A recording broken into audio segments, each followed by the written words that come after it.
Senior Defence Minister Datuk Sri Ismail Sabri Yaakob says only those employed in the public sector and industries under MITI are affected by the work-from-home order announced yesterday for Sabah, Labuan, Kuala Lumpur, Selangor and Putrajaya. During his security briefing, the senior minister said sectors such as food and beverage, retail and security will continue to operate as usual. Workers in plantation, agriculture and public transport, taxi and e-hailing drivers, and those in delivery services are also exempted from the directive that comes into effect tomorrow until the end of the CMCO. Under MITI's guidelines, up to 10% of managerial or supervisory level employees in the affected industries will be allowed to work in the office. This ruling applies to those employed in fields including accounting, finance, administration, law, planning and ICT. These employees may only be in the office for 4 hours from 10 a.m. to 2 p.m., 3 days a week. Employers need not apply for police permits for their staff who need to be present in the workplace, but they need to issue a travel release letter for each employee. A swab test is not mandatory for Malaysians, but all foreign workers living in red zones and are unable to work from home must get tested for COVID-19 before going to work. As for public service departments, the government is permitting only up to 30% of the workforce to be on site until the end of the movement restrictions. This does not apply to those in the essential services.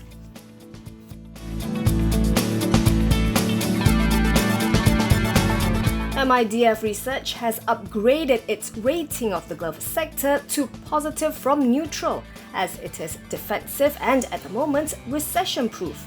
According to MIDF analyst Ng Bei Shan, the market cap of Supermax Corp and Kossan Rubber Industries have stayed above the 20 billion ringgit mark.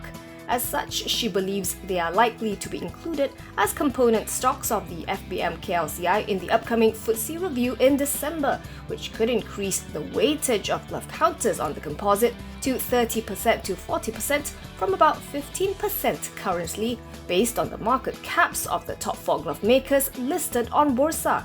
Ng says the glove companies are deemed to still be in their business upcycles, as their earnings are expected to grow significantly for a few quarters. This will likely be supported by a higher allocation in Putrajaya's annual budget for personal protective equipment by government agencies and health departments. She also sees glove makers beating their own records in the upcoming 2 quarters. Ng has buy calls on the top glove makers with target prices of 10 ringgit 96 cent for Top Glove Corp, 13 ringgit 83 cent for Supermax, 22 ringgit 96 cent for Hartalega Holdings and 10 ringgit 2 cent for Kossan.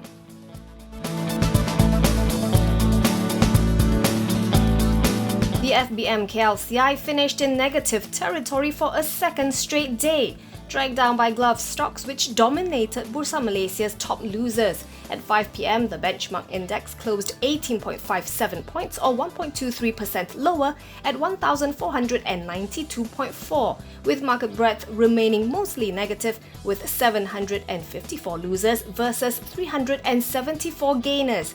Meanwhile, trading momentum was fairly active with 8.48 billion shares traded for 5.95 billion ringgit. Malacca Securities Head of Research Louis Lau told The Edge today's decline is likely due to a mixed bag of negative factors, such as market concerns of snap elections and speculation on what is to be announced during the upcoming Budget 2021 at Parliament in 2 weeks' time. As for the glove stocks, Areca Capital CEO Danny Wong Technic said when contacted that investors are merely taking profit on the vaccine news and that this is a short-term movement. At market close, Hartalega fell 1 ringgit and 20 cent or 6.3% to 17 ringgit and 84 cent, while Supermax closed 86 cent or 8.3% lower at 9 ringgit and 50 cent. Top Glove closed 60 cent or 6.33% lower at 8 ringgit and 88, and Kossan tumbled 81 cent or 9.96% to 7 ringgit and 32 cent.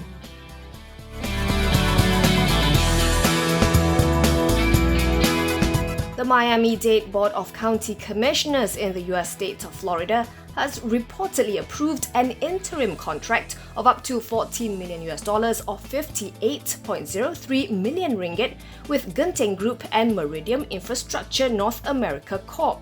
to study the feasibility of building a monorail between the city of Miami and Miami Beach within a year to 18 months. Quoting a spokesperson for the project, The Real Deal reported that the contract marks the first step in approving the nearly $600 million system across the MacArthur Causeway. It said that the Commission will vote on a final plan and contract after the feasibility study is completed. The report, however, did not say which operating entity under Gunting Group is undertaking the monorail project. Gunting Group comprises Gunting and its listed companies, which are Gunting Malaysia, Gunting Plantations and Gunting Singapore, as well as Gunting's unlisted subsidiaries Gunting Energy and Resorts World Las Vegas.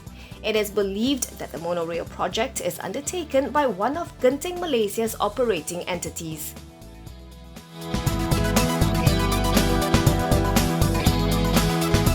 Petronas acknowledged today that there have been job cuts at its Yatagon offshore gas field in Myanmar.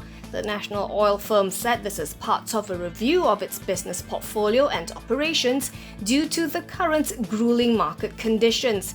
The job cuts are understood to have started since the first week of September, and the number of workers at the offshore gas field will be further reduced in December as well as in March next year. Petronas told The Edge today that its subsidiary PC Myanmar Hong Kong is undertaking cost optimization measures for its operations and has been engaging and sharing its plans with the relevant authorities in Myanmar, including the host authority, Myanmar Oil and Gas Enterprise. The matter came to attention last month when Myanmar Times, quoting an unnamed Petronas employee, reported that the company had started reducing headcount at the Yatagon offshore gas field as output continued to decline at the mature producing asset.